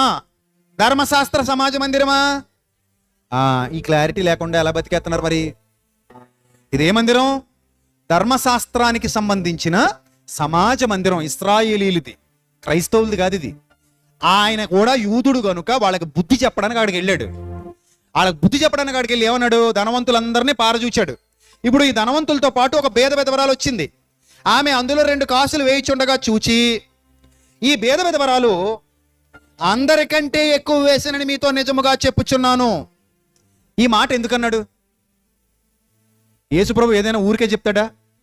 ఇప్పుడు భేద విధవరాలు ఇక్కడే ఉందనుకుందాం. నువ్వు రా, ఇలారా, నువ్వేరా, పైకి రా. ఈవిడే అనుకోండి కాసేపు భేద విధవరాలు, మీరు అందరూ ధనవంతులు అనుకోండి. ఏమేమి విధవరాలు కాదులేండి, ఉదాహరణకి చెప్తున్నా. అంటే ఈమె భేద విధవరాలుగా వచ్చి ఇక్కడ కానుకేస్తుంది. 2 కాసులు వేసింది ఈ అమ్మాయి అనుకోండి. కాసేపు 2 కాసులు వేసింది ఈ అమ్మాయి, చెల్లెమ్మ. ఇప్పుడు 2 కాసులు వేసిన ఈ అమ్మాయి మీ అందరికీ చూపించి, మీలో లక్షాధికారులు ఉన్నారు, కోటీశ్వరులు ఉన్నారు, ధనవంతులు ఉన్నారు, అబ్బాబా మీరు మంచి గ్రాండ్గా నోట్లు చూపిస్తూ మరి వేశారు. ఎక్కడ? సమాజ మందిరంలోని కానుకలు పెట్టేది. సమాజ మందిరంలోని కానుకలు పెట్టే అక్కడ మీ నోట్లు చూపిస్తూ వేశారు. యేసుప్రభు అక్కడే కూర్చున్నాడు కానుకలు పెట్టి దగ్గర కూర్చొని. ఇప్పుడు మీ అందరినీ చూసి ఈ అమ్మాయిని పొగుడుతున్నాను నేను. నీలో 2,000 ఇచ్చినోడు ఉన్నాడు, 5,000 ఇచ్చినోడు ఉన్నాడు, 10,000 ఇచ్చినోడు ఉన్నాడు, 1,00,000 ఇచ్చినోడు ఉన్నాడు, 10 లక్షలు ఇచ్చినోడు ఉన్నాడు. మీలో గొప్ప గొప్ప ధనవంతులు ఉన్నారు, అందరూ ఉన్నారు. మీరు ఇక్కడ పెద్ద ధనవంతులు అందరూ వచ్చారు ఆ ఆరాధనకి, సమాజ మందిరానికి. క్రైస్తవ సంఘం కాదు అది. ఇప్పుడు ఈ అమ్మాయి మాత్రం 2 కాసులు పట్టుకొచ్చి ఇచ్చేసి ఏడుస్తూ వెళ్ళిపోతుంది. ఎందుకంటే ఇంక ఈ అమ్మాయి దగ్గర ఏమీ లేవు, కానీ ప్రభువును ప్రేమిస్తుంది. అందుకే పాట రాశాను, ఈవిడ గొప్పతనం తెలియాలని. భేద విధవరాలి ప్రేమ ఎంత గొప్పదని. ఈవిడ గొప్పతనం అంటే ఈవిడ గొప్పతనం కాదు, నిజమైన భేద విధవరాలు గొప్పతనం. సో ఈ 2 కాసులు ఇచ్చేసి ఈ అమ్మాయి వెళ్ళిపోతుంది. ఇప్పుడు ఎందుకు వెళ్ళిపోతుంది? నాకేమీ లేదు, నేను ఉన్నది ఇదే ఉంది, దీంతో నేనేం చేసుకుంటా, దీంతో ఏమి రాదు నాకు, దేవుడికి ఇచ్చేసా, పోతుంది అంతే. ఇంకా ఎక్కడ పోతుందో తెలియదు. ఇలాంటి వాళ్ళు ఆ రోజుల్లో చాలా మంది ఉన్నారు. ఈమెను ఎందుకు ఇప్పుడు, నువ్వు కూర్చో తల్లి, ఈమెను ఎందుకు ఇప్పుడు ధనవంతులైన వాళ్ళందరికీ చూపించాల్సి వస్తుందంటే, మార్క్స్ వార్త 12:38 మార్క్స్ వార్త 12:38 ఎందుకు చూపించాల్సి వచ్చింది? యేసుక్రీస్తు ఏం చేసినా ఒక ప్రణాళిక ప్రకారం చేస్తారు ఆయన. ఆ మరి ఆయన వారికి బోధించుచూ ఇట్లా, నేను శాస్త్రులను గురించి జాగ్రత్త పడుడి, వారు నిలువుటంగీలు ధరించుకొని తిరుగుట, సంత వీధులలో వందనాలు, సమాజ మందిరాల్లో అగ్రపీఠాలు, విందుల్లో అగ్రస్థానాలు కోర్చు విధవరాండ్ర ఇండ్లు తిరగమింగుతున్నారు. ఇళ్ళు 2 కాసులున్న పేద విధవరాలను ఎవరు పోషించాలి ఇప్పుడు రూల్గా అయితే? పేదలను కనికరించువాడు యెహోవాకు అప్పిచ్చువాడు. ఎవరు చెప్పారు? అది ధర్మశాస్త్రమే చెప్పింది. కానీ దాన్ని వాళ్ళు ఫాలో అవ్వకుండా నువ్వు ఇవ్వడమే తప్ప మా దగ్గర నుంచి నీకు వచ్చేది ఏమి ఉండదని చెప్తున్నారు. ఇంకా ఆ పేద విధవరాలు కూడా దేవుని మీద ప్రేమతో ఆ 2 కాసులు ఇచ్చేసి వెళ్ళిపోతుంది.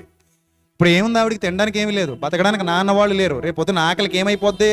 చచ్చిపోద్ది. ఈ దౌర్భాగ్యులు ఏం చేస్తున్నారు? శాస్త్రులు, పరిచయులు అలాంటి వాళ్ళ దగ్గర కూడా దోచుకుంటున్నారు తప్ప వాళ్ళని ఆదరించట్లేదు. వీళ్ళ దగ్గర మందిరంలో ఆహారం ఉండునట్లు ఎందుకు అన్నాడు తెలుసా? 10వ భాగం అంతా తెమ్మని, అలాంటి వాళ్ళని కూడా పోషించమనే, అలాంటి వాళ్ళకి కూడా అన్నం పెట్టమనే. మీరు తెచ్చిన అదంతా ఒక చోట పెట్టండి.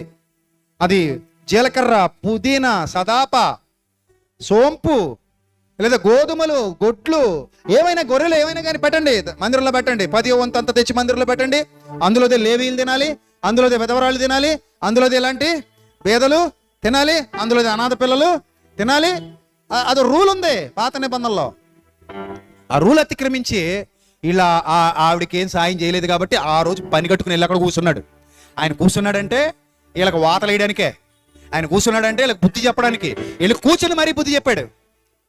ఏమని బుద్ధి చెప్పాడు? చదవండి. మీరు విధవరాండ్ర ఇండ్లు దిగమింగుచు మాయ వేషముగా దీర్ఘ ప్రార్థనలు చేయుదురు, వీరు మరి విశేషముగా శిక్ష పొందుకుంటారు. కబడ్దార్ అన్నాడు ఆయన. ఏం పొందుకుంటారు? శిక్ష పొందుకుంటారు, జాగ్రత్త అన్నాడు. గట్టిగా వార్నింగ్ ఇచ్చాడు వాళ్ళకి. మీరు శిక్ష పొందుకుంటారు దౌర్భాగ్యులారా. మీ దగ్గర బోల్డ్ అంత ఆస్తుంది, ఏదో విధవరాలు 2 కాసులు పట్టుకొచ్చేసింది, ఏమైనా సాయం చేశారా ఆవిడికి? కనీసం అన్నం పెట్టారా ఆవిడికి? ధనవంతుడిని ఎందుకు శిక్షించాడు దేవుడు? లాజర్ని పట్టించుకోలేదు, ఎంగిలి మెతుకులు కూడా వేయలేదు లాజర్కి. లాజర్ అంత బాధపడుతుంటే ఆ బల్ల మీద నుండి పడే రొట్టె ముక్కలైనా పెడతాడేమో అని చూస్తుంటే ఆకలితో ఉన్నోడికి అన్నం పెట్టలేదు కాబట్టి ధనవంతుడిని తీసుకెళ్లి పాతాళంలో పడేశాడు. జాలి దయ లేనోడికి పరలోకం ఎందుకు ఎత్తాడు? అంతే కదా. నువ్వు దేవుని కుమారుడు అయితే నీకు జాలి, దయ, కరుణ ఉండాలి. యేసుప్రభు ఫాలోవర్ అయితే అవి ఏమీ లేనప్పుడు కనీసం ఆకలితో ఉన్నాడు ఒక ముద్ద అన్నం పెట్టంటే పెట్టలేకపోతే నీకెందుకు పరలోకం ఇవ్వాలి? నీకు సమృద్ధిగా ఆహారం ఇచ్చాడుగా దేవుడు. మరి నువ్వు కనీసం ఆకలిని వచ్చినోడికి అన్నం పెట్టలేవు, అందుకు శిక్షించాడు. ఇక్కడ ముగించుకుందాం చూడండి. వాళ్ళను బుద్ధి చెప్పి అప్పుడు 41వ వచనంలో ఆయన కానుక పెట్టే ఎదుట కూర్చుండి జనసమూహం ఆ కానుక పెట్టెలో డబ్బులు వేయుట చూచుచుండెను. ధనవంతులైన వారు అనేకులట, అందులో విశేషముగా సొమ్ము వేయిచుండిరి. ఒక పేద విధవరాలు, ఆ విధవరాలు మామూలు విధవరాలు కూడా ఉండొచ్చు, ధనవంతులైన విధవరాలు కూడా ఉండొచ్చు, కానీ ఈమె ధనవంతురాలైన విధవరాలు కాదు. ఏ విధవరాలు ఈమె? ఆ పాయింట్ మీరు క్యాచ్ చేయాలి. పేద విధవరాలు వచ్చి ఎందులో ఏమేసింది? 2 కాసులు వేసింది. ఆయన తన శిష్యులను పిలిచి కానుక పెట్టెలో డబ్బులు వేసిన వారందరికంటే ఈ పేద విధవరాలు ఎక్కువ వేసినని మీతో నిశ్చయముగా చెప్పుచున్నాను. వారందరూ తమకు కలిగిన సమృద్ధిలో నుండి వేసిరి గాని ఈమె తన లేమిలో తనకు కలిగినదంతయు తన జీవనం అంతయు వేసినని చెప్పాను. మిమ్మల్ని కూడా అలాగే వేయండి అని చెప్పాడా? చెప్పాడు కాబట్టి ఇది మనందరం ఫాలో అవ్వాలని చెప్పాడు అనుకుంటున్నారా? కాదు, వాళ్ళకి బుద్ధి చెప్తున్నాడు. అరే మీ చెల్లెమ్మ, మీ అక్క, మీ అమ్మ ఈ స్థితిలో ఉంటే నువ్వు తీసుకుంటావా, ఇస్తావా? Direct question. సేవకుడికైనా విశ్వాసకైనా. నేను సేవకుడిని కదా, ఆ పేద విధవరాలు మా అమ్మే అనుకుందాం కాసేపు. మా అమ్మే, సంఘంలో ఉన్నాను, నేను ప్రీస్ట్గా ఉన్నాను, హై ప్రీస్ట్, నేను ఇప్పుడు ప్రధాన యాజకుడిని. ఇప్పుడు ఆ పేద విధవరాలు మా అమ్మే. మా అమ్మ అలా వచ్చి మా అమ్మ దగ్గర ఇంకేమీ లేదు, 2 కాసులే ఉన్నాయి, నేను కొడుకుని, వచ్చి 2 కాసులు వేసి వెళ్ళిపోతుంది, ఇంకేం లేదు మా అమ్మ దగ్గర. నెక్స్ట్ ఏంటి? మా అమ్మ చనిపోవడమే. ఇప్పుడు నేను ఆ 2 కాసులు తీసుకుంటానా? అమ్మా నేను ఉన్నాను కదమ్మా కొడుకుని, నీకే నేను పెడతానమ్మా, నువ్వు వెయ్యొద్దంటానా? ఏమంటాను? పాస్టర్ గారు తల్లి ఆ స్థితిలో ఉంటే పాస్టర్ గారు ఒప్పుకుంటాడా? నువ్వు వెయ్యి అంటాడా, వద్దంటాడా? పాస్టర్ గారు అక్క ఆ స్థితిలో ఉంటే పాస్టర్ గారు ఏసీ అంటాడా, వద్దంటాడా? పాస్టర్ గారు చెల్లి ఆ స్థితిలో ఉంటే ఏసీ అమ్మ అంటాడా, వద్దంటాడా? ఏమంటాడు? వద్దంటాడుగా. మరి ఆ కామన్ సెన్స్ ఎందుకు మిస్ అయిపోతుంది? నా ఆలోచన ఎందుకు అర్థం కావట్లేదు? నేను చెప్పే లోతైన సత్యం ఎందుకు గ్రహించలేకపోతున్నారు? ఇంత ఓపెన్గా బైబిల్ బోధిస్తుంటే ఇది కూడా కొంతమందికి అర్థం కావట్లేదు అంటే ఏం చేయాలి? జాలి లేకపోతే నేను పశువుతో సమానం. పశువుకైనా జాలి ఉంటుంది. జాలి కనికరం విడిచిపెడితే మృగాలు నయం మనకంటే. మనం మృగాలమా మనుషులమా? మృగాలమా మనుషులమా? మనుషులు మనం, మృగాలం కాదు మనం. కాబట్టి మన బ్రతుకుల్లో ఏముండాలి? జాలి, దయ, కనికరం ఉండాలి. కాబట్టి ఫైనల్గా వస్తున్నాను. పేద విధవరాలు చేసినట్టుగా మీ అందరూ లేమిలో దేవుడికి ఇచ్చేస్తే దేవుడు మీకు ఇస్తాడని కాదు. సారిపతి విధవరాల్లాగా మీరందరూ లేమిలో ఇచ్చేస్తే దేవుడు మీకు ఇస్తాడని కాదు. వారు తమ లేమిలో ఇచ్చారని కొరింథీ పత్రికలో చెబుతున్న సందర్భం వాళ్ళకే తిండి లేకుండా ఎదుటోళ్ళకి తిండి పెట్టాడని కాదు. అది కూడా వాడుకుంటారు కొంతమంది. వారు తమ లేమిలో చేశారు, తమ సామర్థ్యం కంటే ఎక్కువగా చేశారంటాడు కొరింథీ పత్రికలో. లేమిలో అంటే అర్థం ఏంటంటే అందరితో పోల్చుకుంటే వాళ్ళ పరిస్థితి బాలేదు, అయినా కూడా సంఘంలో నిరుపేదలు ఉన్నారని గుర్తించి వీళ్ళకున్న కొద్దిలో వాళ్ళకు పెట్టారని పౌలు భక్తుడు పొగుడుతున్నాడు వాళ్ళని. అది యెరూషలేములో కరువు సంభవించిన సమయం. ఇశ్రాయేలీల్లో క్రైస్తవులైన వారిని యూదులు చంపుతున్న సమయం. అలాంటి భయంకరమైన పరిస్థితి సంఘానికి సంభవించిన తరుణంలో, ఆ కరువు కాలంలో కొందరు ఇబ్బందులు ఎదుర్కొంటూ యూదుల వలన బాధలు శోధనలు ఎదుర్కొంటున్నటువంటి సమయంలో లేమిలో మాసిదోనియా సంఘస్థులు వాళ్ళకి ఇబ్బందులు ఉన్నా కూడా అరే వాళ్ళకంటే మనకు కొంచెం బాగుంది కదా, మనకు కనీసం ఒక గుప్పుడు మెతుకులైనా ఉన్నాయి, వాళ్ళకి ఆ గుప్పుడు కూడా లేవు కదా, మనకి కనీసం 2 జతల బట్టలైనా ఉన్నాయి, వాళ్ళకి ఆ జత బట్టలు కూడా లేవు కదా అని వీళ్ళకున్న జత బట్టల్లో నుంచి ఒక జత వాళ్ళకి పంపిస్తే లేమిలో ఇచ్చారా నాయన మీరు గొప్పోళ్ళు అని పొగిడాడు పౌలు భక్తుడు కొరింథీ సంఘాన్ని. కొరింథీ సంఘంలో రాసిన పత్రికలో. ఇప్పుడు నాకు ఓ 10 రోజులకి సరిపడా అన్నం ఉంది, కరువు నడుస్తుంది, నువ్వు నా సంఘపెట్టి నా దగ్గరికి వచ్చావు, అన్నా ఆకలి అవుతుందన్నా అన్నావు. నేను లేమిలో ఉన్నట్ట కలిమిలో ఉన్నట్ట? ఇప్పుడు రూల్గా అయితే లేమిలో ఉన్నట్టే, ఎందుకంటే నాకు 10 రోజుల్లో నా పరిస్థితి అదే. కానీ ఇప్పుడు నువ్వు వచ్చావు కాబట్టి సరేలే, ఇంకా నాకు 9 రోజులు ఉంటుంది, కానీ ఒక్కరోజు భోజనం నీకు ఏం చేశాను, పెట్టాను. దాన్ని చూసుకొని సంఘం అంతటికీ ఆపాదించడం మంచి పద్ధతి కాదు. ఏ వచనం చదువుతున్నా సందర్భాలు అర్థం కావాలి, ఏ వచనం చదువుతున్నా పరిస్థితులు అర్థం కావాలి, ఏ పరిస్థితుల్లో సంఘం ఉన్నప్పుడు ఎలా రియాక్ట్ అయ్యారు విశ్వాసులు అర్థం కావాలి. ఇప్పుడు అందరూ బాగున్న పరిస్థితిలో మీలో పేదలు ఉండొచ్చు, ధనవంతులు ఉండొచ్చు. మిమ్మల్ని నేను ముక్కుపిండి వసూలు చేయడానికి నేను వ్యాపారవేత్తనా? కాదు కదా. సో మీ అందరికీ ఫ్రీ విల్ ఉంది. మీరు మీ కలిమిలో నుండి దేవుని సేవ చేయండి. ఎవరికైతే దేవుడు సమృద్ధిగా ఇచ్చాడో వాళ్ళు దేవునికి సమృద్ధిగా ఇవ్వండి. ఎవరి దగ్గర అయితే ఏమీ లేదో వాళ్ళు ఏమీ ఇవ్వకండి. ఒకవేళ మీకు తినడానికి తిండి కూడా లేదా, మమ్మల్ని అడగండి వచ్చి, అన్న మా ఇంటికి భోజనం లేదు, భోజనం పెట్టండి అంటే మేము ఇవ్వాలి మీకు. That is my rule, that is my responsibility. కరోనాలో చాలా మందికి భోజనం లేదు. ఎంతమందికి నేను బియ్యం బస్తాలు పంపించానో మన సంఘం నుంచి, ఎంతమంది కిరాణా సరుకులు పంపించానో సంఘం నుంచి నాకు తెలుసు. కరోనా టైంలో పనులు లేవు చాలా మందికి, రోజు కూలీలు మన సంఘంలో చాలా మంది. నేను ఎప్పుడు చెప్పుకోలేదు మనం ఎవరికి. ఇప్పుడు ఎంతో డబ్బు ఖర్చు పెట్టామో సంఘంలో ఉన్న పెద్దలకు తెలుసు. ఎంతమంది ఇళ్ళకి బియ్యం బస్తాలు వెళ్ళాయో, ఎంతమంది ఇళ్ళకి కిరాణా సరుకులు వెళ్ళాయో సంఘంలో ఉన్న పెద్దలకు తెలుసు అన్ని చోట్ల. ఎందుకంటే అది మన బాధ్యత. వాళ్ళు ఇబ్బంది పడుతున్నారని సంఘానికి తెలిసినప్పుడు అరే మనకి బియ్యం ఉన్నాయి వాళ్ళకి లేవు, ఏమో బస్తా బియ్యం ఇస్తే మనకేమైనా అయిపోద్దా, ఇద్దాం అని చెప్పి ఇచ్చాం. అలా కేవలం సంఘానికి మాత్రమే కాకుండా ఇతర విశ్వాసాలకు చెందిన వాళ్ళు, అందులో హిందువులు ఉన్నారు, ఇతర మతాలకు చెందిన వాళ్ళు ఉన్నారు, వాళ్ళకు కూడా ఇచ్చాం కరోనా టైంలో. సో మనం మనుషులు అని గుర్తించడానికి అదే ఉంది మన దగ్గర. నేను నీకేం కోట్లు లక్షలు సాయం చేయక్కర్లా, కనీసం నీ ఆకలిలో కొంచెం. వస్త్రహీనుడు కనబడినప్పుడు నేను ఆకలి కొంటిని మీరు నాకు ఆహారం ఇచ్చితిరి, నేను వస్త్రహీనుడని ఏంటిని మీరు నాకు వస్త్రం ఇచ్చితిరి, నేను రోగిని ఏంటిని మీరు నన్ను చూడవచ్చితిరి, నేను చెరసాల్లో ఉంటిని మీరు నన్ను చూడవచ్చితిరి. అది కనీస లక్షణం, కనీస ధర్మం అది. కాబట్టి పేదల్ని బాధించడం యేసు ప్రభు ఉద్దేశమా? ఇప్పుడు చెప్పండి. మీరు పేద విధవరాల దగ్గర పిండినట్టు అందరి దగ్గర పిండేద్దామా? ఎవరైనా ఒప్పుకుంటారా ఈ బోతో? పేద విధవరాలు లేమిలో ఇచ్చింది కాబట్టి నువ్వు కూడా ఇవ్వాల్సిందే అని నేను అన్నా అంటే నాలో మీకు బోధకుడు కనబడుతున్నాడా? యేసుక్రీస్తు లక్షణాలు కనబడుతున్నాయి. ఎలా అంటే సారిపతి విధవరాలు చేసింది కాబట్టి నువ్వు కూడా చేయాల్సిందే, చేస్తేనే దేవుడు ఇస్తాడు అని నేను అంటే నాలో మీకు యేసుక్రీస్తు కనబడుతున్నాడా? కనబడ్డు. కాబట్టి యేసుక్రీస్తు మనలో కనబడితే జాలి, దయ, కరుణ, ప్రేమ ఇవన్నీ ఉండాలి. నేను ఇవ్వద్దని చెప్పట్లా. నూరు చెడు ఎద్దు మూతికి ఏం పెట్టొద్దు, చికెన్ పెట్టొద్దు. ఆలయ కృత్యములు చేయవారు ఆలయం వలన జీవనం సాగించాలి. టీచర్ విద్యార్థులకు పాఠాలు చెప్తున్నాడు కాబట్టి టీచర్కి ఏమి ఇవ్వాలి? ఫీజు ఇవ్వాలి. That is our responsibility. పురోహితుడు హిందూ దేవాలయంలో పూజలు చేస్తాడు కాబట్టి ఆయనకి కూడా పౌరోహిత్యం చేసినందుకు వాళ్ళు సంభావన ఇస్తారు, లేకపోతే వాళ్ళకు తోచినంత ఆయన చేతిలో పెడతారు. లేదా ఇమామ్స్ ఉంటారు ఇస్లాం వారికి, మసీదుల్లో వాళ్ళు వాళ్ళ దేవాలయ సంబంధమైన కార్యక్రమాలు, మసీదు సంబంధ కార్యక్రమాలు నిర్వహిస్తారు కనుక వాళ్ళ పోషణ నిమిత్తం ఇస్తారు, వాళ్ళు మసీదుకి డబ్బులు ఇస్తారు.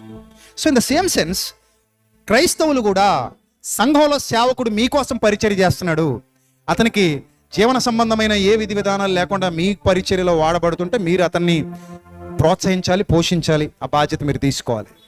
లేదా వాళ్ళు చేస్తున్న స్వార్థ కార్యక్రమాల్లో దేవుడు నీకు ఇచ్చిన సమృద్ధి కొలది వాడబడాలి. ఎందుకంటే రొట్టె ద్రాక్షరసం తీసుకుంటున్న వాళ్ళందరి బాధ్యత ఏమిటంటే సిలువను గూర్చిన ప్రకటన, నా విధి, ఆయన మరణమును నేను ఏం చేయాలి? ప్రచురపరచాలి. కాబట్టి దేవుని పని ఒకటిది కాదు, అందరిది.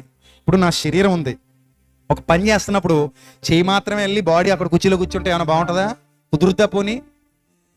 అక్కడికి వెళ్ళి ఆ మైక్ తీసుకొని రావాలి. మొత్తం బాడీ వెళ్ళాలా, ఓన్లీ చెయ్యి వెళ్ళాలా? తీసేది మొత్తం బాడీయా, చెయ్యి మాత్రమేనా? చెయ్యి మాత్రమే. కానీ ఎవరు వెళ్ళారు? బాడీ మొత్తం. మన బాడీలో హెడ్ ఎవరు? శిరస్సు ఎవరు మన బాడీలో? క్రీస్తు. మన బాడీ అంటే ఏది? ఇదంతా బాడీ. ఇందులో మనమందరం ఎవరు? అవయవాలు. మనందరికీ తలకాయ ఎవరు? యేసుక్రీస్తు. ఇందులో నువ్వు ఏ అవయవానివైనా కావచ్చు, కానీ నీకు పని ఉంది. నీకు పని ఉంది. ఆయన పనిలో నువ్వు నేను వాడబడాలి. కాబట్టి ఓవరాల్గా ఒక మాట చెప్పేయండి. భేదలను ప్రేమిద్దామా, బాధిద్దామా? బలవంత పోసుళ్ళ, స్వేచ్ఛార్పణల, హృదయంలో నిశ్చయించుకునే ప్రకారం ఇవ్వాలా, చచ్చినట్టు అడిగింది ఇవ్వాలా? కలిమిలో ఇవ్వాలా, లేమిలో కూడా వసూలు చేసేయాలా? సింపుల్. మీరు కూడా బోధకులు అయిపోయారు. రేపటి నుంచి ఈ విషయాన్ని తెలియని వాళ్ళకి తెలియజెప్పండి. సంఘాలను బాగు చేయండి. కనీసం సమాజం మనల్ని చూసి అరే క్రైస్తవులు మంచివాళ్ళు రానాలి తప్ప ఎదవల రైళ్ళు, పేదల దగ్గర కూడా పిండుకుని తాగేస్తారా, రక్త పిశాచులు రాని అనకూడదు. మనల్ని మేమే బెటర్ రైళ్ళ కంటే అని అనుకోకూడదు. వీళ్ళు మంచివాళ్ళు రైళ్ళు, జాలి కలిగిన వాళ్ళరా అని అనుకోవాలి తప్ప పిండేసుకుంటారు రైళ్ళు మొత్తం. సో దశంభాగం కొత్త నిబంధనలో లేదు. అబ్రహాము దశమాంశాలు ఇచ్చాడు, ఇవన్నీ ఓకే, ఇస్తే ఇవ్వు. ఆజ్ఞ కాదు, ఆజ్ఞ కాదు. నువ్వేమైనా నరకానికి వెళ్ళిపోవు దశంభాగం ఇవ్వలేదు కాబట్టి. ఆజ్ఞ కాదు. నేను ఇద్దాం అనుకుంటున్నానండి, మీకు ఏంటంటే నొప్పి అంటావా? ఇచ్చుకో, ఇచ్చుకో, అది నీ ఓపిక. కానీ that is not a rule. నువ్వు 110 ఇచ్చుకుంటున్నావు అంతే. నీ ప్రేమ అంతవరకే. నేను ఎలాంటి వాడిని తెలుసా? ఒకవేళ నా ప్రభు పనికి 100 అవసరం అనుకో, 100 ఇచ్చే రకం నేను. నా పాయింట్ అర్థమైందా నీకు? నేను నా ప్రభు పనికి నాకు 100 అవసరం అవుతుంది అనిపించినప్పుడు 100 ఇచ్చే రకం తప్ప నేను 10 ఇచ్చే రకాన్ని కాదు. చివరికి నా ప్రాణం సహా నా ప్రభుదే అని ఆయన కోసం బ్రతుకుతున్నాండి నేను. నా ప్రేమ ఆ రేంజ్లో ఉంటుంది. కాబట్టి నీ ఇష్టం, అది నీ సామర్థ్యం ఎంతో నువ్వు సెలెక్ట్ చేసుకో. ఇప్పుడు ఒక 100 కేజీల బస్తా ఉంది, నిన్ను ఎత్తేమంటే మోసుకుని వెళ్ళిపోంటే చచ్చి ఊరుకుంటావు. అందరూ 100 కేజీల బస్తా లేపలేరు. నీ సామర్థ్యం ఎంత? అది ఆవిడది 25. నీదెంత? 10. నీదెంత? 25. నీది 10, 5. ఎవరి సామర్థ్యం కొలది వాళ్ళు లేపుకెళ్తారు. 100 మోసేయాలంటే నీ బొంద మోయగలవు. ఎక్కడ మోస్తాం? బాడీ సహకరించదు. అలాగే దేవుని పనికి సామర్థ్యం కొలది ఇవ్వండి. ఆ దేవుడు నీకు ఇచ్చిన కొలది, నీ సామర్థ్యం కొలది దేవుని పనిలో వాడబడండి. కానుకల సంచి మీ దగ్గరికి వచ్చినప్పుడు మీ కలిమిలో నుండి ఇవ్వండి. లేదు మీ దగ్గర ఏమీ లేదా, ఇవ్వకండి. ప్రభుకు ప్రార్థన చేయండి. ప్రభువా, నేను కూడా ఇచ్చే భాగ్యం నాకు ఇవ్వు, ఆ స్థితిలో నన్ను నిలబెట్టని ప్రార్థన చేయండి. నేను కూడా సేవా కార్యక్రమాలు చేయాలి, పరిచర్యలో వాడబడాలి, సత్కార్యాలు చేయాలి. ఆ విధంగా నన్ను ఆశీర్వదించు, దీవించు, ఆ స్థితికి నన్ను నడిపించు అని అడగండి. ప్రభువు మిమ్మల్ని హెచ్చించువాడు, హెచ్చించుటకు సామర్థ్యం కలవాడు, ఆయన నిన్ను విడువడు, ఎడబాడు. ఇది ఒరిజినల్ బోధ. ఇది ఒరిజినల్ బోధ. ఇందులో డూప్లికేట్ ఏమీ లేదు. ఒకవేళ డూప్లికేట్కి ఇది నచ్చలేదనుకో నేనేం చేయలేను. మీకే క్వశ్చన్స్ వస్తాయి అక్కడ నుంచి. నేను చాలా పాయింట్లు ఇచ్చాను మీకు. ఎవరినైనా మీరు క్వశ్చన్ చేయొచ్చు ఈ బోధతో. ఆ సామర్థ్యం మీకుంటే నేను చెప్పిన పాయింట్లన్నీ రాసుకోండి. నేను చెబుతున్నది బైబిల్ అలా ఉందా లేదా పరీక్షించుకోండి. ఒకవేళ నేను చెప్పింది తప్పు అని మీకు అనిపిస్తే రేపటి నుంచి ఇక్కడ రాకండి. ఇలాగ ఎవడు చెప్పడు, అమ్మో ఈయన చాలా దుర్మార్గుడు, డబ్బు దోచేసుకుందామని చెబుతున్నాడు, పేదలను పిండేద్దామని చెబుతున్నాడు, లేదా దేవుని వాక్యానికి అన్యాయం చేస్తున్నాడు అని మీకు ఏమైనా అనిపించింది అనుకో, టాటా గుడ్ బై. ఈ రోజుతో నీకు నాకు ఇదే ఆఖరి చూపు. రేపటి నుంచి నువ్వు నన్ను చూడొద్దు, నేను నిన్ను చూడను. ఎందుకంటే ద్వేషంతో నువ్వు వచ్చి కూర్చున్నా నా దగ్గర నువ్వు వాక్యం నేర్చుకోలేవు. లేదు, మా అన్నయ్య సత్యమే చెప్పాడు, యథార్థవంతుడు, యథార్థవంతమైన బోధ చేస్తున్నాడు, ఈయన బోధలో నకిలీ లేదు, ఈయన బోధలో కల్మషం లేదు, ఈయన బోధలో ధనాపేక్షను కప్పిపెట్టే వేషం లేదు అని నీకు అనిపిస్తే, దేవుడు నీ మనోనేత్రాలు తెరిస్తే, పరిశుద్ధాత్ముడు నీ హృదయంలో పనిచేస్తే, నువ్వురా నీతో పాటు ఈ బోధ అనేక మందికి పరిచయం, వాళ్ళను కూడా అగ్నిలో నుండి తప్పించి సత్యంలోనికి నడిపించి వాళ్ళ జీవితాలు కూడా కడదాం, నిలబెడదాం. దేవుడు అట్టి ధన్యత మీకు నాకు మనందరికీ సమృద్ధిగా అనుగ్రహించునుగాక.